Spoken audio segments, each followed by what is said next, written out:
Hello guys, good morning. Merry Christmas and Happy New Year. So nandito kami guys ngayon, nagsa-swimming. Ayan. So shout out kay Kuya Haji Rupa sa free swimming sa amin. Shout out Kuya Goy. So ayan, nandito kami. Nandito si Mama, nandito si Libby, nandito si Trixie Joy. At syempre, ang inyong lingkod.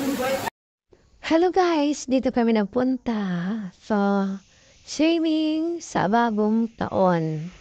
So ang aming sobrang pagkain na hindi naubos, dito namin dinala.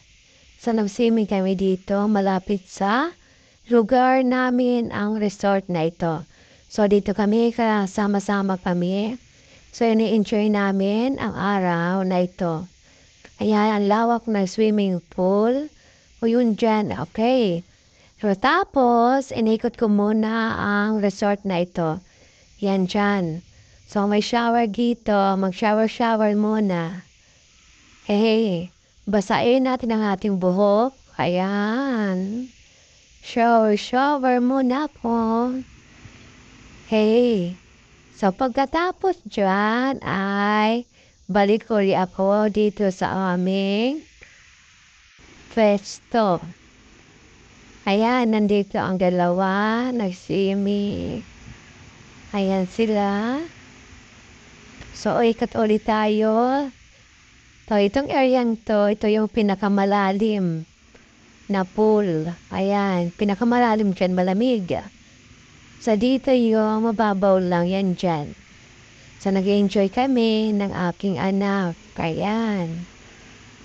So, swimming.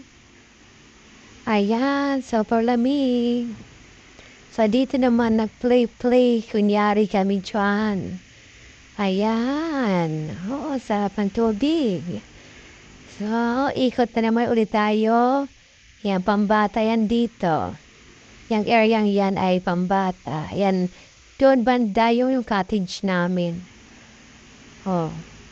Ayan, malawak din ito. Itong resort na to.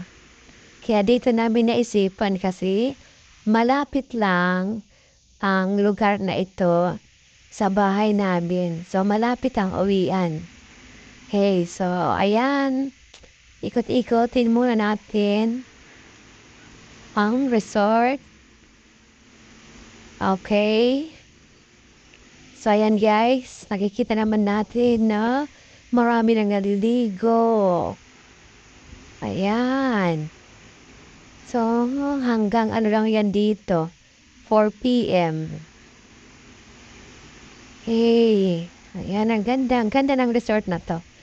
So, kaya parati kami dito naliligo. Kapag wala lang plano, natutuloy lang.